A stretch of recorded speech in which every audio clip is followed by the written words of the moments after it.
అధ్యాయంలో 2 సందర్భాలు ఉన్నాయి. 2 జరిగాయి. ముఖ్యంగా గుర్తుపెట్టుకోవాల్సింది.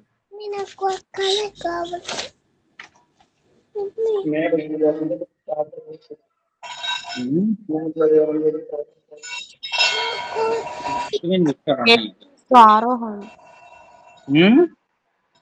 యేసుక్రీస్తు ఆరోహణం. ఓకే.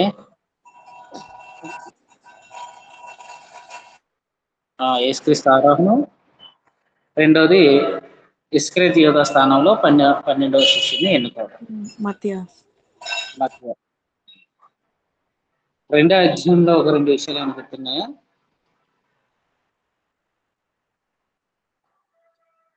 రెండో అధ్యాయంలో ఒక 2 విషయాలు. పెంతెకొస్తు దినాన పరిశుద్ధాత్మ వారి మీదకి రావడం, పేతురు ప్రసంగం చేయడం, లేదా 3000 మంది సంఘంలో చేర్చబడడం. రెండో అధ్యాయంలో ఉన్నటువంటి 3వ అధ్యాయం మనం గమనించుకున్నట్లయితే పుట్టినప్పటి నుంచి కుంటివాడైనటువంటి ఒక వ్యక్తిని దేవాలయంలో చేయడం అనేది 3వ అధ్యాయంలో ఉంటుంది. ఆ విషయమే అక్కడ దేవాలయంలో పేతురు అక్కడ వచ్చి ప్రసంగం చేయడం ఉంటుంది. 4వ అధ్యాయంలో వారిని అరెస్ట్ చేయడం, వారి గురించి ఇలాంటి యేసుక్రీస్తు నామాన్ని మీరు ఎప్పుడు బోధించొద్దు, ఎక్కడా కూడా మీరు బోధించొద్దు అని చెప్పి అక్కడ ఉన్న వారందరికీ అంటే పేతురుకి యోహానుకి వాళ్ళు వార్నింగ్ ఇచ్చి పంపించడం అనేది మనం గుర్తుపెట్టాలి. అంటే కనీసం అధ్యాయంలో ఒక మెయిన్ సందర్భాన్ని ఒకటి గుర్తుపెట్టుకుంటే సరిపోతుంది. ఈరోజు మన అపోస్తుల కార్యాలు 5వ అధ్యాయాన్ని మనం చదువుకోబోతున్నాం. అపోస్తుల కార్యాలు 5వ అధ్యాయం.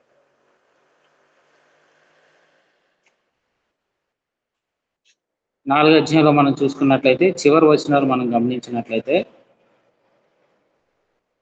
36వ వచనం, కుప్రాలో పుట్టిన లేవీయుడగు యోసేపు అని ఒకడు ఉండెను. అతనికి అపోస్తులు హెచ్చరిక పుత్రుడు అని అర్థమిచ్చు బర్నబాను పేరు పెట్టి ఉండ్రి. ఇతడు భూమి గలవాడై ఉండి దాన్ని అమ్మి దాని వేళ్ళ తెచ్చి అపోస్తుల పాదం యొక్క పెట్టాను. దానికి ముందు వచనాల్లో కూడా సంఘంలో ఉన్న వారందరూ అక్కర కొలది అపోస్తులు బోధ విన్న వారందరూ కూడా యెరూషలేములో ఉన్నవారందరూ కూడా వారి యొక్క తమ చర స్థిరాస్తులు ఏవైతే ఉన్నాయో అవన్నిటిని అమ్మేసి అక్కర గల వారికి పంచిపెడతా ఉన్నారు. అందులోని బర్నబా అనేటువంటి వ్యక్తి ఏం చేశాడంటే తనకున్నటువంటి భూమిని అంతటిని అమ్మేసి అపోస్తుల పాదం దగ్గర పెట్టారు. అంటే వాక్యం విన్నారు, విశ్వసించారు, విశ్వాసం తగినటువంటి క్రియలు చేస్తున్నారు. అపోస్తులు ఏం డబ్బులు కమ్మని అడగల. వాళ్ళు ఎవరైతే విన్నారో వాళ్ళు విశ్వసించారో వారు ఏం చేశారంటే సంఘంలోనే, అంటే అప్పటికే అనేక దేశాల నుంచి వచ్చేసిన వారందరూ కూడా అక్కడ ఉంటున్నారు కాబట్టి వారికి కావాల్సినటువంటి పోషణ చూసుకోవాలి. అంటే వారికి తిండి, ఉండడానికి వస్త్రాలు, ఉండడానికి ఇవన్నీ చూసుకోవాలి కాబట్టి వాళ్ళందరూ ఏం చేశారంటే ఎవరెవరికి అవసరమో వాళ్ళందరికీ కూడా అవసరాలు తీర్చారు. చాలా మంది ఆస్తులన్నీ అమ్మేశారు. వాటన్నిటిని తీసుకొని వచ్చి అపోస్తుల పాదాల ఎదుట పెట్టినట్టుగా మనం గమనిస్తాం. అలాగే ఇప్పుడు 5వ వచనాన్ని మనం గమనించినట్లయితే 5వ అధ్యాయం మనం గమనించినట్లయితే అననీయ అను ఒక మనుష్యుడు తన భార్య అయిన సిప్పోరాతో ఏకమై పొలం అమ్మెను. ఇక్కడ అననీయ అనేటువంటి ఒక మనుషుడు ఉన్నాడు. ఆయన యొక్క భార్య పేరు ఏంటంట? సప్పీరా తోటి ఏం చేశాడంటే అననీయ సప్పీరా తోటి ఏమయ్యారు? ఏకమై పొలం అమ్మెను. ఏకమై అంటే వారిద్దరూ మాట్లాడుకొని కలిసి నిర్ణయం తీసుకొని అందరూ కూడా అపోస్తులకి ఇస్తున్నారు. సంఘం యొక్క ఆత్మీయ సంఘం యొక్క అభివృద్ధి కొరకు, సహోదరుల అవసరాల కొరకు ప్రతి ఒక్కరూ తమ వంతు సహాయం చేస్తున్నారు కాబట్టి మనం కూడా చెయ్యాలి అనేటువంటి నిర్ణయం తీసుకొని ఏకమై పొలం అమ్మారట. భార్య ఎరుకనే వాడు దాని వెలలో కొంత దాచుకొని కొంత తెచ్చి అపోస్తుల పాదం చేత పెట్టెను. అంటే ఇక్కడ చూసుకున్నట్లయితే భార్య ఎరుకనే వాడు దాని వెలలో కొంత దాచుకొని కొంత తెచ్చి అపోస్తుల పాదం చేత పెట్టెను. అంటే కొంత తెచ్చాడు, కొంత దాచుకున్నాడు, కొంత తెచ్చుకున్నాడు అనేటువంటి విషయాన్ని మనం గమనించాలి. ఇప్పుడు మనం గమనించినట్లయితే ఈ స్టోరీ అందరికీ తెలిసినటువంటిది, అనేక సార్లు చదువుకున్నాం కాబట్టి ఇక్కడ మనం ఒక విషయాన్ని గమనించాలి. ఇక్కడ చూసుకున్నట్లయితే ఎవరు దీనికోసం ప్లాన్ చేస్తున్నారు అనే విషయాన్ని మనం గమనించినట్లయితే అననీయ ఇనిషియేటివ్ తీసుకున్నట్టుగా ఉన్నాడు. భార్య ఎరుకనే వాడు దాని వెలలో కొంత దాచుకొని కొంత తెచ్చి అపోస్తుల పాదం చేసి పెట్టాను. అంటే అమ్మేంత వరకు దేవునికి ఇద్దాం, సంఘానికి ఇద్దాం అనేటువంటి ఆలోచన కలిగి ఉన్నాడు. ఎప్పుడైతే అమ్మాడో సుమారు ఒక 10 లక్షలు అనుకుందాం, అమ్మేసాడు. 10 లక్షలు చూసేటప్పటికి మనసులో ఏం కోరిక పట్టిందంటే, అంతా ఇచ్చేస్తే మన పరిస్థితి ఏంటి మరి? అక్కడ పిల్లలు ఉన్నారు లేదా రాయలేదు, మా పిల్లల పరిస్థితి ఏంటి? ఇలాంటి ఆలోచనలు వచ్చి ఏం చేశాడంటే కొంత దాచుకున్నాడంట, కొంత అపోస్తుల దగ్గరికి ఇద్దాం అనుకున్నాడు. అలా ఇవ్వాలనుకోవడం రైటా రాంగా? చెప్పండి. దాచుకోవడం వాళ్ళని ఆలోచన కలిగి అది నిర్ణయం ముందు తీసుకుంటున్నారు. దేవుడికి ఇంత ఇచ్చేద్దాము అన్ని అయింది అంటే ఒకటి, ఆయన ఆస్తి ఆయన ఇద్దామని అనుకున్నాడు, అమ్మాడు, వచ్చిన తర్వాత ఆయన ఒక హృదయంలో కోరిక పుట్టింది. తప్పేం కాదు, నేను నిర్ణయం తీసుకుంటాను. అంత కోరిక పుట్టినప్పుడు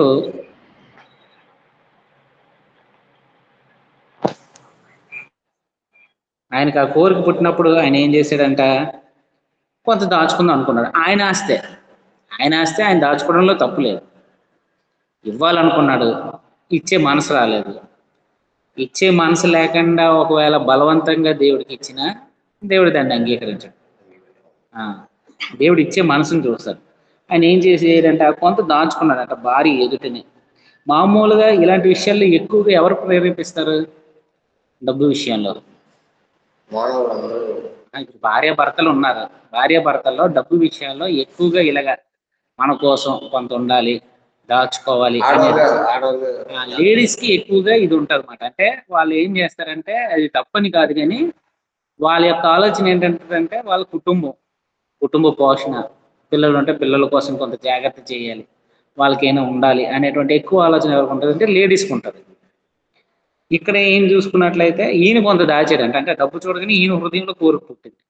అంటే లోకంలో 3 రకాలైనటువంటి క్రైస్తవులు ఉన్నారు. మిగతా వాళ్ళ గురించి మనం మాట్లాడదు కానీ మనం క్రీస్తు సంఘంలో ఉన్నాం కాబట్టి 3 రకాల క్రైస్తవులు ఉంటారు, 3 రకాల కుటుంబాలు. ఒకటి ఏంటంటే భర్త సంపాదిస్తాడు, ఆయన ఏదైనా మంచి కార్యాలు చేయాలనుకుంటే భార్య అడ్డుపడుతుంది. అంత ఇచ్చేస్తే ఎలాగా, మనకంటూ కొంత ఉండాలి కదా. రేపొద్దుటి నీకు ఆరోగ్యం బాగోపోతే, ఏదో అనారోగ్యంతో నువ్వు హాస్పిటల్ అడ్మిట్ అయితే, ఎమర్జెన్సీ వస్తే మనకంటూ ఒక సేవింగ్ అకౌంట్ ఉండాలి కదా, కొంత ఉంచుకోవాలి కదా అన్నట్టుగా ప్రేరేపిస్తారు. ఇలాగా కుటుంబాల్లో ఉంటాయి. భార్య ద్వారా శోధింపబడేటువంటి భర్తలు, భార్య ద్వారా భర్తల్ని కొన్ని కార్యాలు చేయకుండా అడ్డగలిగేటట్టుగా ఇలాంటి సందర్భాలు ఉంటాయి. ఇంకో రెండో కుటుంబం చూసుకున్నట్లయితే భార్య విశ్వాసురాలుగా ఉంటుంది, భర్తకు అంత విశ్వాసం ఉండదు.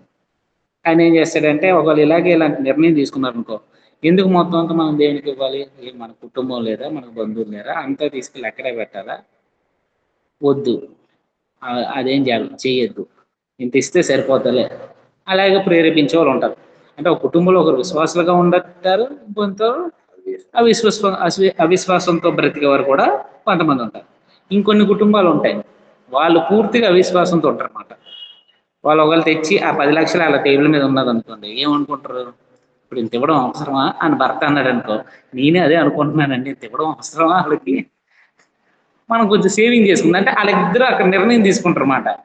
అంటే చేసే పనిలో కానీ సహాయం చేసే విషయంలో కానీ ఇలాంటి అల్ప విశ్వాసం కలిగిన వాళ్ళు ఉంటారు. అయితే పూర్తిగా అల్ప విశ్వాసం కలిగిన వారు ఉంటారు, లేదా భర్తకైనా కొంత ధనాపేక్ష కలిగిన వాడైనా ఉండాలి, లేదా భార్య అయినా ధనాపేక్ష కలిగి ఉండాలి, ఇద్దరు ధనాపేక్ష బ్రతికే వాళ్ళైనా ఉంటారు. 3 రకాలు. ఇక్కడ మనం చూసినట్లయితే భార్య ఎరుకనే వాడు దాని వెలలో కొంత దాచుకొని కొంత తెచ్చి అపోస్తుల పాదం చేత పెట్టెను.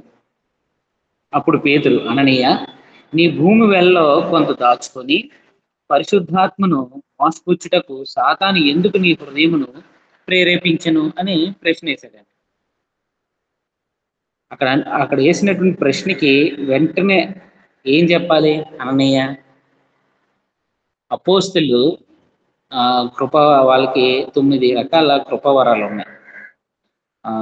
కొరింథీయులకు రాసిన పత్రిక 12:7-11 చూసుకుంటే 9 రకాల కృపావరాల గురించి అక్కడ రాయబడి ఉంటాయి. ఈ రాయబడిన కృపావరాల్లో ఒక కృపావరం ఏంటంటే ఆత్మల వివేచన.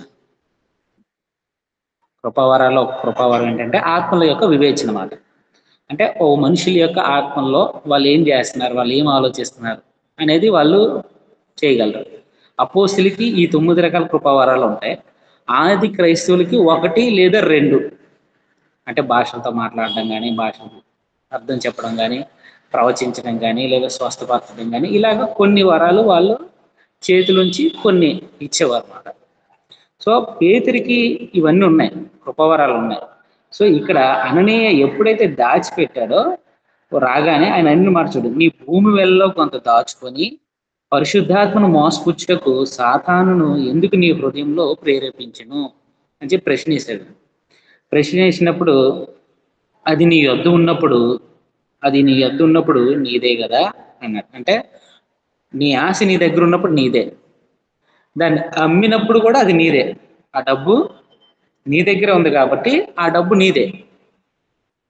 అది నీ దగ్గర ఉన్నప్పుడు నీదే కదా, అమ్మిన పిమ్మట అది నీ వశమై ఉండలేదా అన్నాడు. అమ్మిన తర్వాత ఏంటి, నీ వశమై ఉండాలి, నీ దగ్గరే ఉంది. నువ్వు పూర్తిగా కూడా ఇవ్వకుండా ఉండొచ్చు, సగమే ఇవ్వాలని కాదు. అమ్మిన తర్వాత కూడా నీ దగ్గర ఉంది, నువ్వు పూర్తిగా ఇవ్వకుండా కూడా ఉండొచ్చు, ఎందుకంటే అది నీ డబ్బు. అందరూ ఇస్తున్నారు కాబట్టి నేను ఇవ్వాలని మొహమాటంగా ఇచ్చేదాన్ని దేవుడు అంగీకరించడం లేదు. నువ్వు ఇవ్వలేదు, నీ కుటుంబ పరిస్థితి బట్టి నీకు ఇంకా ఆ ప్రేరేపణ రాలేదు, నువ్వు ఇవ్వలేదు అంతే. నువ్వు ఇవ్వలేదని చెప్పి నేను ఎప్పుడైనా నిన్ను అడిగానా? ఏం అడగల, ఎవరిని అడగల. అపోస్తలులు ఎవరు కూడా నీ ఆస్తులు అమ్మి తీసుకురండి అని అడగల. సో వాళ్ళు ఏం తీసుకురాలేదన్నమాట, వాళ్ళు ఇప్పుడు అడగల. సో ఆ ఏదైతే ఉందో అది అమ్మడానికి ముందు నీదే, అమ్మిన తర్వాత కూడా నీ దగ్గరే ఉంది అని అన్నమాట. నీదే కదా, ఎందుకు ఈ సంగతి హృదయంలో ఉద్దేశించుకున్నావు అంటే, ఎందుకు నీకు ఈ కోరిక పుట్టింది? సగం ఇచ్చి దేవుడికి సగం దాచుకొని దేవుని దగ్గర అబద్ధం చెప్పాలనేటువంటి కోరిక. అననీయ అక్కడ ఏం అబద్ధం చెప్పలేదు. మనం గమనించినట్లయితే నీవు మనుషులతో కాదు దేవునితోనే అబద్ధం ఆడుతూ అని వానితో చెప్పాను. ఇక్కడ మనం గమనించినట్లయితే మొదట 5:1-4 వచనాల్లో అననీయ దగ్గర మాట్లాడిన సందర్భం ఏంటి అని అంటే చూసినట్లయితే, ఇక అననీయ ఈ భూమిలో కొంత దాచుకొని పరిశుద్ధాత్మ మోసపుచ్చుటకు ఎందుకు నీ హృదయం ప్రేరేపించడం అని చెప్పాడు. అక్కడ ఎక్కడ కూడా అననీయ ఒక మాట మాట్లాడినట్టుగా మనకు కనబడదు. మొదటి నుంచి చూసుకున్నట్లయితే అంటే వాళ్ళు ఇంట్లో నిర్ణయం తీసుకుని ఇగో నేను వెళ్తున్నా, వెళ్ళి సొమ్ముని అపోస్తలుల దగ్గర పెడతా, ఆ పాదాల దగ్గర. ఎంతకు అమ్మారంటే ఇంతకే అమ్మాము అని చెప్పాలి. దానివల్ల 5 లక్షలు అని చెప్పాలి, 10 లక్షలని చెప్పకూడదు. సో ఈ విషయంలో నా మాట ఒకలాగా ఉండాలి, నీ మాట ఒకలాగా ఉండాలి. అంటే వాళ్ళిద్దరూ కూడా ఏకమై కొంత దాచుకొని కొంత తీసుకొచ్చి అపోస్తలుల దగ్గర పెట్టారు. అననీయ అక్కడ ఒక్క మాట కూడా మాట్లాడలేదు. కానీ పేతురు ఏమంటున్నాడు, నువ్వు నీ హృదయంలో ఉద్దేశించుకున్నావు, నీవు మనుషులతో కాదు దేవునితోనే అబద్ధం ఆడుతోను వానితో చెప్పాను. అక్కడ అన్నయ్య ఆడిన అబద్ధం ఏంటి? తెచ్చాడు, పెట్టాడు, సైలెంట్గా ఉన్నాడు. అంటే ఇక్కడ మనం గమనించినట్లయితే ఇక్కడ అననీయ ఆడినటువంటి అబద్ధం ఏంటంటే, అందరూ వారికి ఉన్న సమస్తాన్ని దేవునికి ఇస్తున్నారు, దేవుని సేవ కోసం ఇస్తున్నారు, వీళ్ళు అడగకపోయినా ఇస్తున్నారు. ఈయన ఏం చేయాలి? అమ్మిన తర్వాత ఒక సగం దాచుకొని సగం ఇవ్వాలనుకున్నప్పుడు పేతురు దగ్గరకు వచ్చిందంటే నేను చెప్పాలన్నమాట, పేతురు గారు ఇగో మేము కూడా మా భూమిని అమ్మేశాం, మాకు 10 లక్షలు వచ్చింది, మా కోసం ఒక 5 లక్షలు దాచుకొని ఇదిగో 5 లక్షలు మేము సంఘానికి ఇస్తున్నాము అని ఉంటే ఓకే, పేతురు సంతోషించేవాడు. ఓకే, నీకు ఆ మాత్రం ఇవ్వాలనిపించింది, లేదు ఇంక అమ్మాం, మేము ఒక 90% ఉంచుకొని ఒక 10% లేదా ఒక 15% ఇద్దాం అనుకున్నాం అన్నా కూడా పేతురు ఏమని ఉండేవాడు కదా. ఎందుకంటే అక్కడ యథార్థంగా ఒప్పుకున్నాడు, నాకు కావాలి, నా అవసరం ఉంది, నేను ఉంచుకున్నాను, ఇగో దేవునికి ఇంత ఇవ్వాలనుకున్నాను ఇస్తున్నాను అని ఉంటే ఓకే, ఒప్పుకుంది. ఈయన ఏం చేశాడంటే ఇవ్వని దాన్ని పూర్తిగా ఇస్తున్నట్లు, ఇచ్చింది కొంతే కానీ పూర్తిగా ఇస్తున్నట్లుగా అక్కడ నటించాడు మనం. అది ఆయన చెప్పినటువంటి అబద్ధం. కొన్నిసార్లు మనం మాట్లాడడం అవసరం లేదు, మనం చేసే పనుల ద్వారా మనం అబద్ధం ఆడచ్చు. అందరూ అక్కడ ఉన్నారు, ఒక్కొక్కరు తెస్తున్నారు. ఫర్ ఎగ్జాంపుల్ ఇప్పుడు స్టేజ్ మీద కూర్చున్నాం, ఒక్కొక్కరు వస్తున్నారు, ఇస్తున్నారు, వాళ్ళు పూర్తిగా అమ్మేసి పెడుతున్నారు. అదే లైన్లో అననీయ కూడా నిల్చున్నాడు. వచ్చాడు, పెట్టి సైలెంట్గా వెళ్ళిపోయాడు అనుకో, ఏమనుకుంటారు అందరూ? ఈయన కూడా పూర్తిగా అమ్మేసి ఇచ్చి ఉంటాడేమో, ఎంత గొప్ప విశ్వాసం అని అనుకుంటారు. ఏం చెప్పు ఉండాలి పేతురికి? నేను పూర్తిగా ఇవ్వడం లేదు, నేను ఇంతే ఇవ్వాలనుకున్నాను కాబట్టి ఇంతే ఇస్తాను అని ఉంటే పేతురు ఊరుకున్నాడు. అంటే అక్కడ చేసినటువంటి తప్పు ఏంటంటే దేవుని ఎదుట ఆయన అబద్ధం ఆడుతున్నాడు. ఇచ్చింది కొంత, కానీ పూర్తిగా ఇచ్చినట్టుగా నటించాడు మాట. దేవుడికి వేస్తారు నచ్చదు. సరే, ఈయన అబద్ధం ఆడాడు, ఓకే. 5వ వచనం చూడండి. అననీయ ఈ మాటలు వినుచునే పడి ప్రాణము విడువగా వానిని వారికందరికీ ప్రాణము విడువగా వినిన వారికి అందరికీ మిగులు భయం పుట్టెను. అప్పుడు పడుచువారు లేచి వానిని బట్టతో చుట్టి మోసుకుని పాతి పెట్టిరి. అయిపోయింది. ఇప్పుడు ప్రశ్న ఏంటంటే, తప్పు చేశాడు, క్షమించచ్చు కదా? తన డబ్బు దొంగతనం చేయలేదు, దోచుకోలేదు, వడ్డీలకు ఇవ్వలేదు, అన్యాయంగా ఏమి సంపాదించలేదు, లంచాలు తీసుకోలేదు. తన ఆస్తిని అమ్మాడు, ఉంచుకోవాలనిపించింది, ఉంచుకున్నాడు. ఇప్పుడు పేతురు ఈ మాట చెప్పినప్పుడు ఏదైతే ఈ సందర్భం జరిగిందో దాన్ని బట్టి ఇంకొకసారి ఇలా చేయక నీకు వార్నింగ్ ఇస్తున్నా. నువ్వు దేవుణ్ణి ఆరాధిస్తే నీ పూర్ణ హృదయంతోనూ నీ పూర్ణ మనసుతో ఆరాధించి, కానీ ఇలా ఆఫ్ హార్టెడ్ అంటే సగం తెచ్చాడు కదా, కొంత దాచాడు కొంత తెచ్చాడు అన్నాడు. ఆ కొంత అన్నది అంత మనకు తెలియదు కాబట్టి 50% వేసుకుందాం. సో సగం హృదయంతో నువ్వు దేవుణ్ణి ప్రేమించి సగం హృదయం నువ్వు ధనాన్ని ప్రేమిస్తే మంచిది కాదు. నిన్ను నువ్వు మార్చుకొని ఒక వార్నింగ్ ఇచ్చి ఉండొచ్చు కదా. ఎందుకు ఇవ్వలేదు దేవుడు? తన సొమ్ము తను అమ్మాడు, తను దాచుకున్నాడు, దేవునికి కొంత ఇచ్చాడు. ఎందుకు చంపేశాడు దేవుడు? ప్రశ్న. అంటే ఆది సంఘంలో మనం గమనించినట్లయితే మనకి మీ అందరికీ తెలిసి ఉంటుంది, ఎక్కువగా వాడే సామెత, ఇశ్రాయేల్ ఎక్కువగా వాడేటువంటి సామెత బైబిల్లో మనకు రాయబడిన మాట ఏంటంటే, పులిసిన పిండి చిన్నదైనా కూడా ముద్దంతటిని పాడు చేస్తుందంట. ఏం చేస్తుంది? పులిసిన పిండి చిన్నది వేసామంటే ముద్దంతటిని పాడు చేస్తారు. పాలల్లో చిన్న పెరుగు చుక్కపడినా పాలన్నీ ఏమవుతాయి? విరిగి పెరుగులాగా అయిపోతుంది, మారిపోద్ది, దాని స్వభావాన్ని మారిపోద్ది. అంటే ఆది సంఘంలో సుమారుగా 5,000 మంది లెక్కింపబడింది, పురుషులు మాత్రమే. పురుషులు 5,000 మంది. ఎక్కువగా ఇక్కడి వరకు మనం చూసింది ఏంటంటే, వాళ్ళందరూ ఏక మనసుతో అనే మాట ఎక్కువగా రాయబడి ఉంటుంది 5 అధ్యాయాల్లో. 2వ అధ్యాయం దగ్గర నుంచి 5వ అధ్యాయంలో ఏక మనసుతో దేవుణ్ణి ఆరాధిస్తున్నారు. అంటే దేవుని పూర్ణ హృదయంతో ఆరాధిస్తున్నారు. అందరూ 100% ఆరాధిస్తుంటే అందులో ఒకడు 0.5% వచ్చాడు దేవుని దగ్గరికి. ఒప్పుకొని ఉంటే వాడిని కూడా క్షమించి వాక్యం ద్వారా వాడు కూడా 100% అయ్యేలాగా మార్చవచ్చు. కానీ వాడు దాన్ని ఒప్పుకోకుండా ఏం చేశాడంటే దాచిపెట్టాడు. అందరిలో నేను కూడా ఒకరిలాగా నన్ను గుర్తిస్తారు, అందరూ ఇస్తున్నారు కాబట్టి నేను ఇచ్చింది కూడా వాళ్ళు అంగీకరిస్తారు, అందరితో నేను కూడా సమానమే అని ఏం చేయాలనుకున్నాడు? అబద్ధం చెప్పాడు అన్నమాట. మాట్లాడకుండా తన చేతల ద్వారా తన అబద్ధాన్ని చెప్పాడు, మోసం చేశాడు. సంఘస్థుల్ని ఏం చేశాడంటే, ఇంకో మాటలో చెప్పాలంటే మోసం చేశాడు. అందుకే ఆయన ఏం చేశాడంటే దేవుడు అప్పటికప్పుడే ప్రాణం తీసాడు అన్నమాట. అలాంటి వాడు ఉన్నాడు అనుకో, వాడు ఏం చేస్తాడు? దాచిపెట్టుకున్న తర్వాత వాడు ఏం చేస్తాడంటే ఇంక మిగతా వాళ్ళని గెలుపుతారు అనమాట. ఎందుకు అంత ఇచ్చేస్తున్నారు, మీకోసం మీరేం దాచుకోరు, ఎందుకంటే ఇది దాచుకున్నాడు కదా, వీడితో పాటు ఇంకొక 4-5 కావాలి, అలా ఉండేవారు. క్లాస్ రూమ్లోనే ఎలా ఉంటుందంటే, ఎవడైనా లేటుగా వచ్చారు అనుకో ఆయన కొడితే బాధ ఉండదు, ఆడికన్నా ఇంకెవడైనా లేటుగా వచ్చాడు అనుకో ఆయన కొడితే అప్పుడు వీడికి సంతోషం ఉంటుంది, అమ్మా నాతో కూడా దెబ్బలు తినడానికి ఇప్పుడు ఉన్నారు అని. అలాంటి స్వభావాలు మనవి. ఒక్కడనే వెళ్తున్నాను అనుకో లేటుగా క్లాస్కి, ఏమో టీచర్ పడతారేమో మనతో పాటు ఇంకొకటి ఎవడైనా లేటుగా కనపడ్డాడు అనుకో, అమ్మాయి పర్లేదు నాకు తోడున్నాడు. సో అందరూ పూర్ణ హృదయంతో ఆరాధిస్తున్నారు, ఈయన హాఫ్ హార్టెడ్తో ఆరాధిస్తే ఈయన ఏమనుకుంటున్నాడంటే, తర్వాత ఏం చేస్తాడంటే వీటి స్వభావం, ఇలాంటి వాళ్ళ స్వభావం ఎలా ఉంటుందంటే, ఎందుకు అంత మీరు ఇస్తారు దేవునికి, ఎందుకు అంత ఖర్చు పెడతారు, మీకోసం ఉంచుకోలేరా, అంత అక్కడే ఇవ్వాలా, ఇంకేం చేయలేరా, ఇలా ప్రేరేపిస్తూ ఉంటారు అన్నమాట. ఎందుకంటే వీళ్ళకి ఇచ్చే స్వభావం లేదు, ఇచ్చే స్వభావం కలిగిన వాడిని కూడా చెడగొట్టేటువంటి పరిస్థితులు వస్తాయి. వీరు మారు మనసు పొందరు, అవతల మారు మనసు పొందనవరు, చేసే పనిని అప్రిషియేట్ చేయలేటువంటి పరిస్థితి ఉంటుంది. అందువల్ల మనం గమనించాల్సింది ఏంటంటే, దేవుని ఎదుట మనం ఎప్పుడు కూడా మోసం చేయకూడదు. అక్కడ ఇస్తానన్నది ఇవ్వలేనందుకు దేవుడు ప్రాణం తీయలేదు.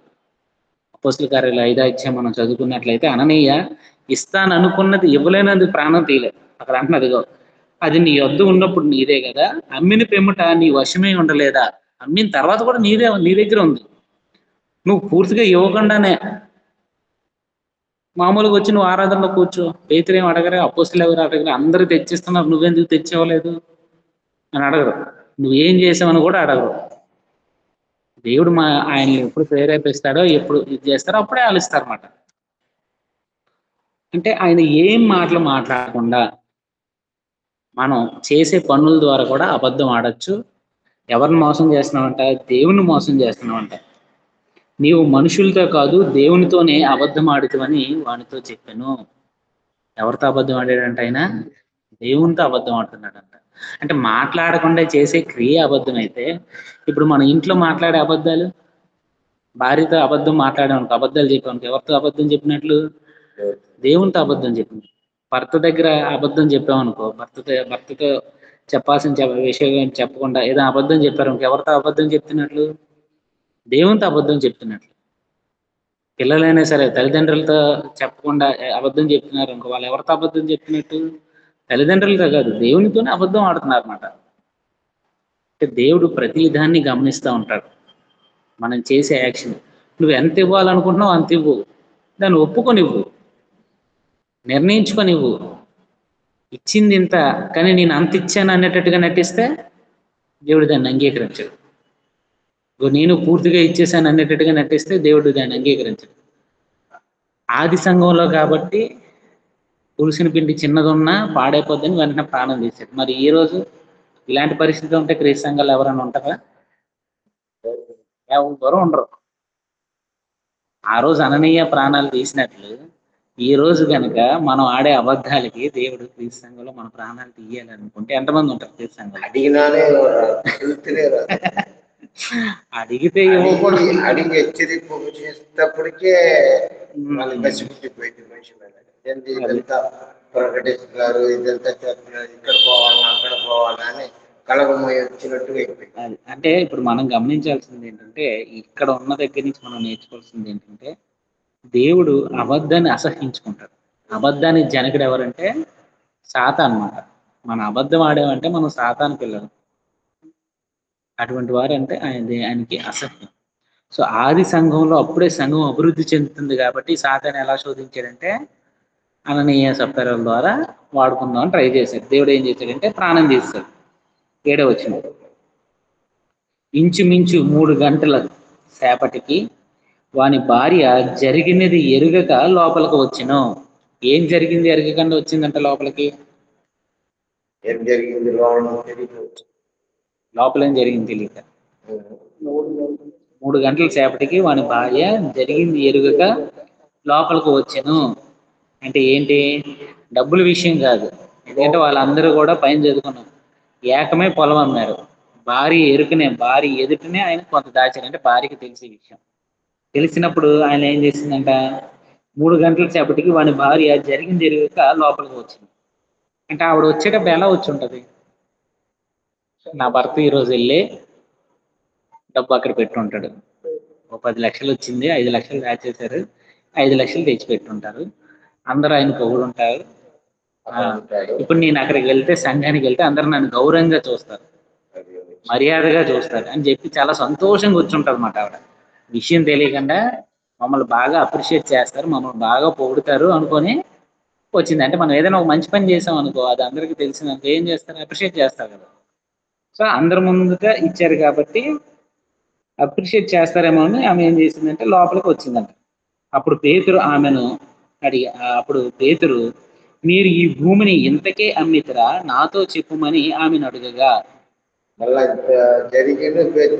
అంటే ఆమెకి ఆయన భర్త చనిపోయిన విషయం తెలియదు. నా భర్తను గౌరవించి ఉంటారు, ఇంత డబ్బు ఇచ్చినందుకు చాలా మంచివాడు అననీయ. పేతురుకి తెలుసు, మళ్ళీ అడుగుతున్నారు అన్నమాట. అంటే ఛాన్స్ ఇస్తున్నాడు. తప్పు చేశారు, క్వశ్చన్ అడగడం ద్వారా ఛాన్స్ ఇస్తున్నాడు. ఆయన హృదయం తెలిసిపోయింది, అందుకే ఇంకా అయిపోయింది. స్త్రీ కాబట్టి ఆమె ఎదుటనే ఆయన ధనాన్ని దాచిపెట్టాడు కాబట్టి ఆమెకు ఒక ఛాన్స్ ఇస్తున్నాడు. అర్థమైంది అక్కడ? ఆయన అయితే దాచిపెట్టాలని నిర్ణయించుకున్నాడు. అందుకనే అమ్మిన దాంట్లో భారీ ఎరుకనే వాడు కొంత దానిలో వెళ్ళలో కొంత దాచిపెట్టాడు. భార్యకి చెప్పాడు మాట, ఇగో మన ఇద్దరం ఒకే మాట మీద ఉండాలి. ఇప్పుడు ఆమె లోనకు వచ్చినప్పుడు పేతురు, మీరు ఈ భూమిని ఇంతకే అమ్మితరా నాతో చెప్పమని ఆమెను అడిగింది.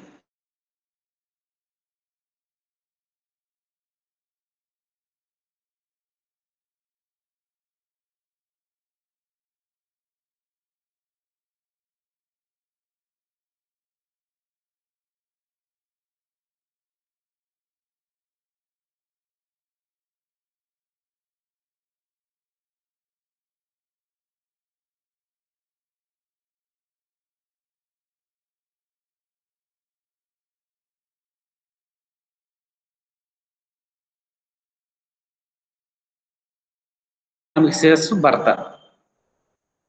ఆ భర్తకి శిరస్సు క్రీస్తు ఈ ప్యాటర్న్ లో. సో ఇప్పుడు క్రీస్తుకి లోబడాలా, ఆత్మీయమైనటువంటి శిరస్సు అయినటువంటి ఆత్మకు శిరస్సు అయినటువంటి క్రీస్తుకి లోబడాలా, లేదా భౌతిక సంబంధమైనటువంటి భర్తకు లోబడాలి? బైబిల్లో చెప్తుంది భర్త నీకు శిరస్సు అయి ఉంటాడనేది వాక్యమే చెప్తుంది.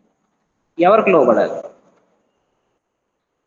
ప్రశ్న మనం అర్థం చేసుకున్నట్లయితే ఎప్పుడైనా సరే నీతి వైపున ఉండాలి, దేవుని వాక్యం వైపే ఉండాలి. ఒకవేళ భర్త తప్పు చేశారనుకో, భార్య ఏం చేయాలి? ఇది తప్పు అండి, ఇలా చేయకూడదని చెప్పాలి. ఒకవేళ భార్య తప్పు చేస్తే భర్త ఏం చెప్పాలి? ఇలా చేయకూడదు, ఇది తప్పు అని అనాలి. అలా అనకుండా వీళ్ళిద్దరూ దేనికి శోధింపబడ్డారంటే ధనం కోసం, ధనం చూడగానే శోధింపబడ్డారు. శోధింపబడి ఏం చేసింది? క్రీస్తుకు లోబడకుండా తన భర్తకు లోబడింది. దానివల్ల వచ్చేటువంటి పరిణామం ఏంటి? ఒక తప్పుకు మనం లోబడ్డాం అనుకో, మనకు వచ్చే రిజల్ట్ ఎలా ఉంటది? లేదు కదా, ఇప్పుడు అక్కడ నిజం చెప్పడం కన్నా ఆ డబ్బు మీద ఇది నిజం చెప్తే మళ్ళీ తీసుకురంపంటారేమో మొత్తం, అది కూడా అయ్యి ఉండొచ్చు కదా. యాక్చువల్లీ వాళ్ళు అడగరు, వాళ్ళు అడగకనే నేను స్టార్ట్ చేశారు.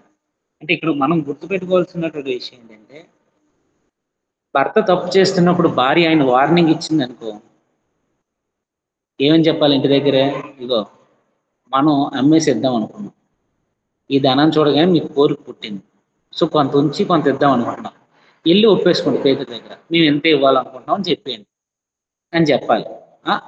అలా ఒప్పుకోను, నేను చెప్పినట్టు నువ్వు వినాలి, ఇంతకే అమ్మాం, మన దగ్గర ఏమీ లేదు, ఇలాగే చెప్పు అని అన్నప్పుడు ఏం చేయాలి భార్య? అంటే ఒకవేళ హృదయంలో బాధపడి దేవునికి ప్రార్థన చేసి, నా భర్త ఇలా మీ ఎదుట అబద్ధం ఆడమంటాడు సంఘంలో, కానీ నాకు అబద్ధం ఆడడం ఇష్టం లేదు, నేను క్షమించు ప్రభు అని అనుంటే, అనేటువంటి మనసు ఉంటే, ఆ గిల్టీ ఉండుంటే పేతురు ఆమె ప్రశ్నించిండేవారు కాదు. ఆ గిల్టీ లేదు వాళ్ళు, భర్తకు లోబడాలి. అప్పుడు ఏం చేసి ఉండాలి? ఈమె, మా భర్తను క్షమించు, తప్పుడు మార్గంలో వెళ్తున్నాడు, అందరూ వారికి ఉన్న పూర్తిగా అమ్మేసి ఇస్తుంటే ఈయన మాత్రం సగం దాచుకుని సగం ఇచ్చి పూర్తిగా ఇచ్చినట్టుగా నటిస్తున్నాడు, నా భర్తను క్షమించండి, మీరు వాక్యానికి లోబడమన్నారు కాబట్టి నేను నా భర్తకు లోబడుతున్నాను ప్రభువా, కానీ ఆయనలో మారు మనసు రావాలి అని చెప్పి ఆమె ప్రార్థించింది అనుకో, పేతురు ప్రశ్న వేసి ఉండేవాడు కాదు, ఇంతకే అమ్మారా అనేటువంటి ప్రశ్న వేసి ఉండేవాడు. ఎందుకంటే అమ్మాయిలు ఆవిడలో గిల్టీ ఉంది, భర్తకు లోబడాలని బైబిల్లో ఉంది కాబట్టి అని ఏం చేసి ఉండేవాడు? క్షమించి ఉండేవాడు, ఆ ప్రశ్న వేసి ఉండేవాడు కాదు. అంటే అంటే వాళ్ళు నిర్ణయం తీసుకున్నారన్నమాట, మా ప్రభు క్రీస్తు కాదు, మీకు మనమే ప్రభులం. ఆ తప్పుకి, ఆ అపవాదికి వాళ్ళు చోటిచ్చారు, అపవాదిని ఆహ్వానించారు కాబట్టి వాళ్ళు అక్కడ జరిగింది ఏంటంటే వారిద్దరి మీదకి శిక్ష రావడం జరిగిందట. ఇగో ఇంతకే అమ్మితరా నాతో చెప్పమని ఆమెను అడిగింది. అందుకే ఆమె అవును ఎంతకే అని చెప్పింది. అందుకు పేతురు, ప్రభువు యొక్క ఆత్మను శోధించుటకు మీరు ఎందుకు ఏకీభవించితిరి? ప్రభు యొక్క ఆత్మను అంటే పెద్ద అక్షరాలతో ఉన్నదంటే పరిశుద్ధాత్మను శోధించలేదు. పరిశుద్ధాత్మ ఎందుకు శోధింపబడ్డాడు? ఎవరైతే యేసుక్రీస్తుని తండ్రి కుమార పరిశుద్ధ నామంలో యేసుక్రీస్తుని రక్షకుడిగా ఒప్పుకొని బాప్తిసం పొందుతారో వారందరూ కూడా పరిశుద్ధాత్మ అనే వరాన్ని పొందుతారు. మీలో ఉన్నటువంటి ఆ పరిశుద్ధాత్మను మీరు శోధించారు. దేని ద్వారా? అపవాది శోధన ద్వారా, ధనం ద్వారా మీరు ఏం చేశారంటే శోధించారు. ఎందుకు శోధిస్తున్నారు? అంటే మనస్సాక్షిని కూడా మోసం చేసుకుంటున్నారు. ఒక రకంగా చెప్పాలంటే మీలో ఉన్నటువంటి మీ మనస్సాక్షిని పరిశుద్ధాత్మని మీరు ఏం చేస్తున్నారు? మోసం చేసుకుంటున్నారు. మీరు శోధించారు. యథార్థంగా ఒప్పుకొని ఉంటే బాగుండు. ఇవ్వని దాన్ని ఇచ్చినట్టుగా నటిస్తున్నారు. ఈరోజు చాలా మంది క్రైస్తవులు దేవునికి వారికి వచ్చే జీతంలో వారికి అభివృద్ధి చేసిన దాంట్లో కూడా పూర్తిగా ఇస్తున్నట్టుగా చందా ఇవ్వరు. కానీ వాళ్ళు ఎక్కువ ఏంటంటే మేము దేవునికి పూర్తిగా ఇచ్చి ఉన్నట్టుగా నటించే వాళ్ళు చాలా మంది ఉన్నారు సంఘాలు. నాకు వచ్చే జీతం ఎంత నాకు తెలుసు, అందులో దేవునికి ఎంత ఇవ్వాలో మొదట నేను పక్కన పెట్టేసుకోవాలి. అది ఎంత పర్సెంటేజ్ నిర్ణయించుకోండి. కొత్త నిబంధనలో 10% లేదు, అది 1%, 2%, లేదా శాస్త్ర నీతి కంటే పరిశీలన నీతి కంటే అధికంగా ఉండాలి కాబట్టి 10% కంటే ఎక్కువ ఇస్తానా మనం నిర్ణయించుకోవాలి. మనం హృదయపూర్వకంగా నిర్ణయించుకోవాలి. ఎందుకంటే మనం కొలిచే కొలతతోనే దేవుడు కూడా మనల్ని కొలుస్తాడు. నాకు 10,000 వస్తుంది, అందులో నుంచి నేను దేవునికి 1000 రూపాయల కంటే ఎక్కువ తీయగలను. కానీ నాకు డబ్బు మీద ప్రేమ ఉంది, డబ్బు మీద పిచ్చి ఉంది. ఎందుకులే ఒక 100 ఇస్తాను అని అనుకున్నాను అనుకో, దేవుడు కూడా ఏం చేస్తాడంటే నా హృదయాన్ని చూస్తాడు. ఆయన కూడా ఏం చేస్తాడు, పెడతాడనమాట. నువ్వు స్పూన్ తెచ్చావు, నేను స్పూన్ తెస్తా. నువ్వు నీ గుప్పుళ్ళు విప్పావా, నేను ఆకాశ వాకిన్లు విప్పుతాను అన్నాను. సో అక్కడ ఇప్పాల్సింది పర్సంటేజ్ కాదు, మన హృదయాన్ని చూస్తారు. ఇంకొంతమంది ఉంటారు గొప్ప కోసం చేస్తారు, కట్ల తెచ్చి ఇచ్చే వాళ్ళు ఉంటారు, పేరు రాసి స్టేజ్ మీద అనౌన్స్ చేసుకునే వాళ్ళు ఉంటారు. వాళ్ళకి ఏం కావాలి? జనాల్లో ఘనత కావాలి, దేవుడిచ్చే ఆశీర్వాదాలు కాదు. మా పేరు అక్కడ వినబడాలి, స్టేజ్ మీద చెప్పాలి అనుకునేది కోరుకుంటారు. వారు ఆ ఫలాన్ని పొందేస్తారు. కానీ దేవుడు వాళ్ళని ఆశీర్వదించాడు. ఎందుకంటే నువ్వు ఘనత, నీ ఘనత కోసం, నీ మర్యాద కోసం, నిన్ను అందరూ గౌరవిస్తారని నువ్వు అందరి ముందు చేస్తున్నావు. నువ్వు అలా చేయాలనుకుంటే రహస్యంగా చేయి. నీ పేరు రాయకుండా ఒక వైట్ ఎన్వలప్ లో పెట్టేసి ఇగో ఈ ఇస్తున్న డబ్బు ఈ కార్యక్రమం కోసం రాసి ఇచ్చేయాలి, పేరు రాయకుండా. అప్పుడు దేవుడు మనల్ని ఆశీర్వదిస్తాడు. పేరు రాసిస్తే ఆశీర్వదించడు. ఇంకొంతమంది కొన్ని సంఘాలు ఉంటాయి, పేరు రాయలేదు అనుకో కూర్చున్న వాళ్ళు డబ్బులు నొక్కేస్తారు, లేదా పాస్ట్ టైం నొక్కేస్తారు అన్నమాట. ఇలాంటి వాళ్ళు ఉన్నారు. మాకు తెలిసిన ఒక ఆయన, ఒక అబ్బాయి విజయనగరంలో దగ్గర చదువుతుంది అనమాట. క్రీస్తు సంఘం ఎక్కడ ఉందంటే పలానా దగ్గర ఉందని పంపించాం. పంపిస్తే వాడు చూశాడు, చర్చి పరిస్థితి బాగాలేదని చెప్పి కవర్ మీద రాసి చైర్స్ ఒక 10 చైర్స్ కొనండి అని చెప్పి రాసి అమౌంట్ పెట్టి కానుకేసాడంట. నెల అయింది, 2 నెలలు అయ్యి చైర్స్ లేవు. ఏం చేశాడంటే ఆ సువార్త ఇక్కడ తీసేసుకున్నాడు. ఈసారి ఇలా కాదని చెప్పి ఆ వీక్ మేము ఊరెళ్ళి వస్తున్నప్పుడు ఆ చర్చికి వెళ్ళి వాడు వచ్చారన్నమాట. వచ్చినప్పుడు వాడు రాసి ఇది అనౌన్స్ చేయించి, ఇదిగోండి చైర్స్ కోసం నేను 5,000 ఇస్తున్నాను అని చెప్పి అనౌన్స్ చేయించుకున్నాడు. ఇదేంటి మా దగ్గర ఎప్పుడు ఇలా లేదు, ఇక్కడ ఎందుకు ఇలా చేసాడు అని చెప్పి ప్రేయర్ అయ్యి అడిగారు. ఎందుకు అలా అనౌన్స్ చేయించుకున్నాం, అందరిలో గంట కావాలన్నా చప్పట్లు కొడతారన్నారు. కాదన్నా 2 నెలల క్రితం 5,000 వేసాను చేసుకోనండి అని చెప్పి నా పేరు రాయకుండా అసవార్తికి జోబులు పెట్టేసుకున్నాడు ఆ డబ్బులు. అందుకని ఇప్పుడు నేను స్టేజ్ మీదకి ఎక్కి ఇదిగో ఈ డబ్బులు దీనికి వాడండి అని చెప్పి ఇవ్వాల్సి వచ్చింది అని అన్నారు. అంటే ఇలాంటి పరిస్థితులు కూడా ఉన్నాయి. అలాంటి దొంగలు ఉండేటప్పుడు పేరు రాసి ఇవ్వడం కరెక్టే, అనౌన్స్ చేయించుకోవడం కరెక్టే. అడుగుతారు మాట, పలానా బ్రదర్ ఈ డబ్బులు దీనికి ఇచ్చాడు కదా, ఏం చేశారు? ప్రశ్న వేయాలంటే మీరే సమాధానం చెయ్యాలి. సరే నీ సంఘం కార్యక్రమం చేస్తానని చెప్తాను. అప్పుడు గణత వ్యవహారం ఏదో రాదు. రెండు రకాలు ఉన్నాయి. ఇప్పుడు సంఘము ట్రాన్స్పరెన్సీగా ఉండాలి డబ్బుల విషయాల్లో, స్వార్థకుడు ట్రాన్స్పరెన్సీగా ఉండాలి. అలా అంటప్పుడు పేరు రాయకుండా ఇచ్చిన నాకు ఒక పేరు రాశ 2-3 రోజులు బట్టి అక్కడ ఒక లూకా గుడి ఉంటుంది, అన్నా నగర్ టవర్ లో. ఓకే, మెట్రో కలిసినట్టు ఉండేది. నేను పెసర్ నగర్ గుడికి పోయినాను, అంటోని గుడికి పోయినాను, వేళాంగణి గుడికి పోయినాను, ఉమ్, తూర్పు గుడి కటకారమ్మ గుడికి పోయినాము. అది విగ్రహారాధనలో గుడికి పోవాలని పోయి ఉన్నాం. ఉమ్, గుడి అంటే చూడాలి. చిన్న వయసులో యేసు ప్రభు నమ్మకం ముందు మాకు తెలియకముందే సరేలేండి. ఇక్కడ హైకోర్టు అంతోనియారావు గుడి వచ్చి మాకు అలవాటు. ఓకే. ఇందులో ఉంటప్పుడు కూడా పోతుము వస్తుము అంట. ఉమ్, ఆ లూకా గుడి కట్టి ఉన్నారు చూడండి, ఉమ్, పెద్ద బ్రహ్మాండం ఉంది. పెద్ద పరలోకం చెక్కలు పెట్టి ఆ మధ్యలో వేసినారు బొమ్మ పెట్టి ఉన్నారు. నేను బయట ఉండి అంతా డెకరేట్ చేసి దాంట్లో వాక్యం పడితే సరేలేండి. ఇప్పుడు వాళ్ళ అన్యులు కాబట్టి వాళ్ళు ఏదో ఎలాగైనా చేసుకుంటారు. నా బిడ్డ అదే అదే. ఇంత అలంకారం గుడిలో చేసి ఉమ్, దీంట్లో ఉంటే ఒక వచనం దాంట్లో పెడితే ఎంత బాగుంది. అది వాళ్ళ ఇష్టం లేండి, అవన్నీ మనం పట్టించుకోకూడదు. ఇప్పుడు మనం ఇక్కడ అర్థం చేసుకోవాల్సింది అదే. ఏంటంటే, ఇక్కడ చదువుతున్నటువంటి స్టోరీని బట్టి మనం అర్థం చేసుకోవాల్సింది ఏంటంటే, దేవునికి అబద్ధం అనేది అసహ్యమైనది. అది చిన్నదైనా పెద్దదైనా దేవునికి అది అసహ్యం. ఆది సంఘం కాబట్టి అబద్ధం ఆడగానే ఏం చేశారు, వెంటనే ప్రాణం బలి తీశారు. చేస్తూ ఎందుకంటే ఆ పులిసిన పండి కొంచెం ఉన్నా కూడా ముద్దంతటిని పాడు చేసే ప్రమాదం ఉంది కాబట్టి ఏం చేశాడంటే తీసేశాడు. ఈమెకు ఒక ఛాన్స్ ఇచ్చాడు.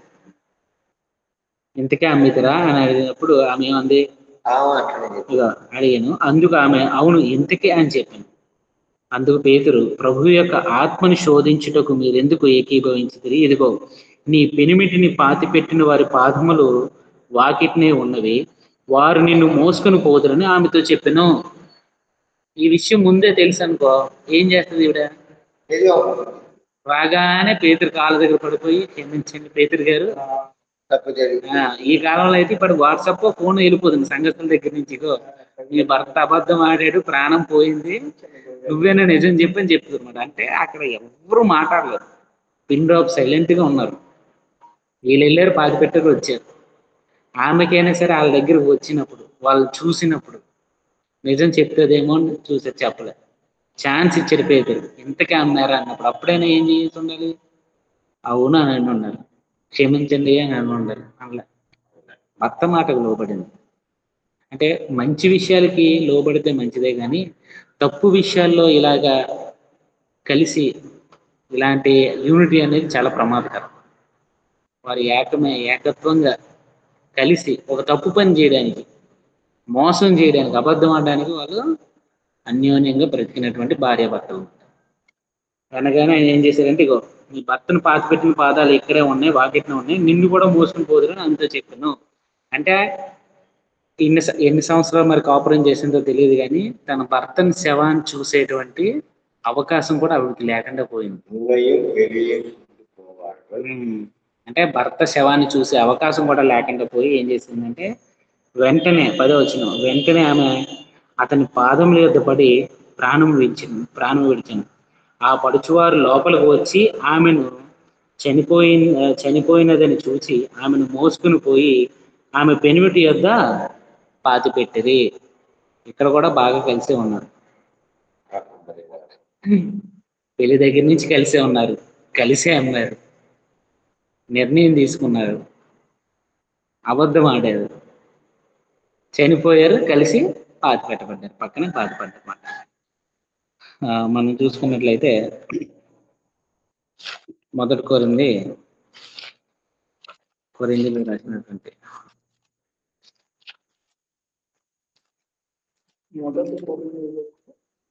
మొదటి కొరింథీ 5వ అధ్యాయము 6వ వచనం మనం చూసుకున్నట్లయితే, మీరు అతిశయపడటం మంచిది కాదు, పులిసిన పిండి కొంచెమైనను ముద్దంతటిని పొలేజేయనని మీరు ఎరుగుతారా అని అంటారు. ఏం చేస్తుందంటే పులిసిన పిండి కొంచెమైనా ముద్దంతటిని పాడు చేస్తుందంట. ఇలాగా డబ్బును చూసి, డబ్బును ప్రేమించి నాశనం అయిపోయిన వాళ్ళు ఎవరైనా గుర్తున్నారా మీకు? పాత నిబంధనలు డబ్బును చూసి, ధనం మీద దీంతో పాడైపోయిన వాళ్ళు, ఇలాగ శిక్షింపబడిన వాళ్ళు ఎవరైనా గుర్తున్నారా?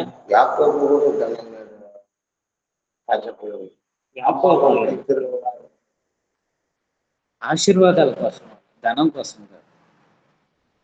మనం ఇప్పుడు సింపోని యేసుక్రీస్తు కాలంలోనే ఒకరు ఉన్నారు, డబ్బు మీద ఆశపడి ప్రాణాలు కోల్పోయారు. యూదాస్టేట్ ఎవరు? యూదాస్టేట్ యూదా, ఇస్కరేతు యూదా. ఓకే, అది మరి ఆయనకు ముందు ఇంకో ఇద్దరు ఉన్నారు, డబ్బు వల్ల ఇదైపోయింది. ఆకాన్ అనే గెహజీ. ఆయనకంటే ముందు ఎవరంటే ఆకాన్. యెహోషువ గ్రంథం 7వ అధ్యాయంలో ఉంటుంది. మీరు తర్వాత ఒకసారి అధ్యాయం చదవండి, అంటే సమయం లేదు అది చెప్పడానికి. ఆకాన్ అనేటువంటి తర్వాత ఎవరంటే ఎలీషా శిష్యుడైనటువంటి గెహజీ. అన్యుడు వచ్చి స్వస్థత పొందాడు, రోగంతో వచ్చి, కుష్ఠరోగంతో వచ్చి ఆయన స్వస్థత పొందాడు. వీడు డబ్బు మీద ఆశపడి ఏం చేశాడంటే ఆ కుష్ఠరోగాన్ని ఈయన అంటించుకున్నాడు. వెళ్ళి ఆయన డబ్బు అన్ని తీసుకొని వస్తే ఎలీషా వద్దనేస్తాడనమాట. నాకు నీ డబ్బు ఏం వద్దు, వెళ్ళి యోర్దానికి వెళ్ళి 7 సార్లు ముడుగుని అంటాడు. గెహజీకి మాత్రం ఆ ధనం మీద ఆశ పుట్టి వెళ్తాడు.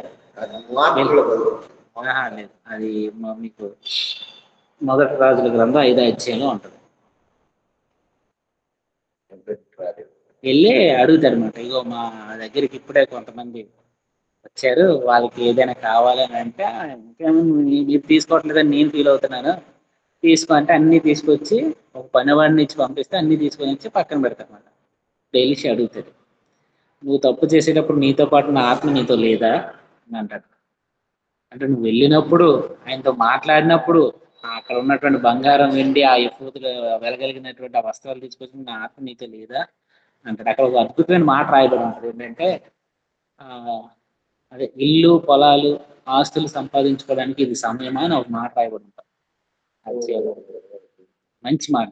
అంటే మనం దేనికి వచ్చాము, మనం ఏం చేస్తున్నాము, ప్రవక్తలుగా మనం దేవుని సేవ చేయడానికి వచ్చాం, మనం ఏం చేస్తున్నాం ఇది సమయమా అని అంటారు అన్నమాట. అంటే వాళ్ళు ఏం చేయాలి, దేవుని పని చేయాలి, కానీ ఏం చేసినట్టు గెహజీ ఇదేంట. అలాగా ఈ అననీయ సత్కారాలు ఇది చేశారు. తర్వాత అధ్యాయంలో ఇంకొంతమంది జంటలు మనం చూస్తాం, వాళ్ళు దేవుని కోసం బాగా పనిచేశారు అన్నమాట. అటువంటి వారిని మనం చూడొచ్చు. తిమోతి రాసినటువంటి మొదటి పత్రిక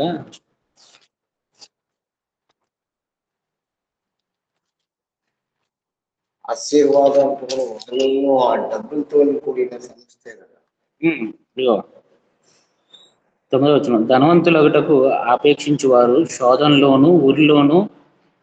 మొదటి తిమోతి 6వ అధ్యాయము 9వ వచనం నుంచి తిమోతికి చెప్పు, ధనవంతులగుటకు ఆపేక్షించు వారు శోధనలోను ఊరిలోను, అవివేక యుక్తములను, హానికరమైన అనేక దురాశల్లోనూ పడుతురు. అట్టి మనుషులను నష్టములోను నాశనంలోను ముంచివేయను. ఎందుకనగా ధనాపేక్ష సమస్తమైన కీడుకు మూలము. కొందరు దాన్ని ఆశించి విశ్వాసం నుండి తొలగిపోయి నానా బాధలతో తమను తామే పాడు చేసుకునేది. 11వ వచనం అంటున్నమాట, దైవజనుడా నీవైతే వాటిని విసర్జించి, అంటే ఏంటి, విడిచి పారిపోము. విసర్జించి అనే రాయబడిన మాటకి ఫుట్నోట్లోనే రాయబడిందంటే విడిచి పారిపోము, అంటే ధనాపేక్ష, ధనం మీద ప్రేమ, డబ్బు సంపాదించాలనేటువంటి పిచ్చి నుంచి నువ్వు పారిపోయి ఏం నేర్చుకోమంటున్నాడంటే ఆ 11వ వచనం, నీతిని, భక్తిని, విశ్వాసమును, ప్రేమను, ఓర్పును, సాత్వికను సంపాదించుకున్నటకు ప్రయాసపడుము, అంటే వెంటాడుము అని అంటున్నాడు. అంటే క్రైస్తవంలోకి వచ్చిన తర్వాత, క్రీస్తుని అంగీకరించిన తర్వాత మనం దేని నుంచి దూరం పారిపోవాలంట, డబ్బు సంపాదించాలి అనేటువంటి కోరిక నుంచి, ధనవంతులు అయిపోవాలనేటువంటి కోరిక నుంచి, ధనం మీద ప్రేమ కానీ ధనం మీద పిచ్చి కానీ ఉండకూడదు. ధనం కలిగి ఉండడం వేరు, ధనాన్ని ప్రేమించడం వేరు. ఇప్పుడు అబ్రహాం ధనవంతుడే, ఆయన ఏం నశించుకోలే. ఆయనకి అంత డబ్బు ఉన్నా ఆయన డబ్బుని ఏ రోజు ప్రేమించలేదు. రండి, ఆయన ఏ రోజు ధనాన్ని ప్రేమించలే. అప్పుడు ధనం లేకపోతే మనం ధనం కలిగి ఉండేలా. ఇప్పుడు నేను ఏమంటున్నాను, ధనాపేక్ష అంటే ధనం మీద ప్రేమ, ఆపేక్ష, పిచ్చి ఉండకూడదు. కష్టపడాలి, సంపాదించాలి. సంపాదించిన దానిలో దేవునికి ఇవ్వాల్సిన దేవునికి ఇవ్వాలి, మన కుటుంబ పోషణ చూసుకోవాలి. డబ్బు సంపాదించద్దు అనడం లేదు, సంపాదించాలి, కానీ దాన్ని ప్రేమించకూడదు, దాని మీద ఆపేక్ష ఉండకూడదు. డబ్బు కావాలి ఎలా చేయాలని చెప్పి తప్పుడు దారిలో ధనాన్ని సంపాదించకూడదు. వడ్డీలని ఇంకా వడ్డీలైనా సరే, ఇలాంటి దొంగ వ్యాపారాలైనా సరే, లంచాలని, ఇలాంటివి ఏవి కాకుండా నువ్వు ధనాన్ని కలిగి ఉండు, కానీ డబ్బుని ప్రేమించదు. ధనం కలిగి ఉంటే ఆ ధనాన్ని ఏం చేస్తావంటే, నేను నా కుటుంబానికి వాడుకోగా ఏమైనా మిగిలితే నలుగురు అవసరాలు తీర్చడానికి వాడతాను. డబ్బు ఉన్నవాడు, డబ్బు కలిగి ఉన్నవాడు, డబ్బు ఉన్నవాడు గురించి కాదు, డబ్బు కలిగి ఉండేవాడు అలాగ ఆలోచిస్తాడు. ధనాన్ని ప్రేమించేవాడు ఏం చేస్తాడంటే ఆస్తులు సంపాదించడం చూస్తాడు. ఒకడికి అవసరం ఉన్నప్పుడు వాడికి అవసరానికి సహాయం చేయకుండా వాడికి అధిక వడ్డీలు ఇచ్చి లాగడానికి ట్రై చేస్తాడు, వాడిని పిండి ఇది చేయడం చేస్తాడు అన్నమాట.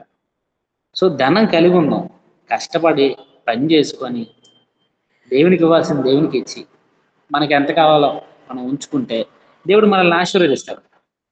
మనం యథార్థంగా ఉంటే మనల్ని ఆశీర్వదిస్తాడు. దాని మీద ప్రేమ, దాని మీద పిచ్చి, వ్యామోహం కలిగింది అనుకోండి, ఏమవుతుందంటే అది సమస్త కీడులకు మూలం అవుతుందంట. అంటే ఈరోజు బాగున్నట్టు అనిపించచ్చేమో కానీ వాళ్ళ కుటుంబాల్లో శాంతి సమాధానం ఉండదు. డబ్బు ఉంటుంది, కార్లు ఉంటాయి, బంగ్లాలు ఉంటాయి, కానీ ఆ కుటుంబంలో అన్ని కలహాలు, శోధనలే ఉంటాయి. అంత డబ్బు ఉన్నాడు ప్రశాంతంగా పడుకోలేడు, నిద్ర పడదు, ఏమవుతుందా అని. సో ధనాన్ని కలిగి ఉందాం, కానీ ధనాన్ని ప్రేమించదు. ఇక్కడ ఏం చెప్తున్నాడు మనకి మొదటి తిమోతిలో, ఆ ధనాపేక్షని విడిచిపెట్టి ఏం సాధించాలంట? నీతిని, భక్తిని, విశ్వాసమును, ప్రేమను, ఓర్పును, సాత్వికను సంపాదించుకుంటూ ప్రయాసపడము. అంటే ఈ 6 లక్షణాలు సంపాదించుకోవడం కోసం మనం పరిగెత్తాలి. నువ్వు ధనం కోసం పరిగెట్టద్దు, ధనవంతుడైపోవాలని చెప్పి పరిగెట్టద్దు. దాన్ని విడిచిపెట్టేసి దేన్ని సంపాదించుకోవడం పరిగెత్తమంటున్నాడు? నీతిగా బ్రతకడం కోసం, దేవుని యందు భయభక్తులుగా ఉండడం కోసం, దేవుని మీద పూర్తి విశ్వాసంతో, అననీయ సత్పరలాగా సగం విశ్వాసం కాదు దేవుడు కోరుకునేది, నీ పూర్ణ హృదయాన్ని ఆయన కోరుకుంటున్నారు, నీ పూర్ణ మనసును కోరుకుంటున్నాడు, పూర్తి విశ్వాసంతో, ప్రేమను, ప్రేమించేటువంటి స్వభావాన్ని, అందరినీ, ఓర్పును, శ్రమలు వచ్చినప్పుడు, శోధనలు వచ్చినప్పుడు మనం ఓర్చుకోగలిగేటట్టుగాను, సాత్వికమును, నెమ్మది కలిగి,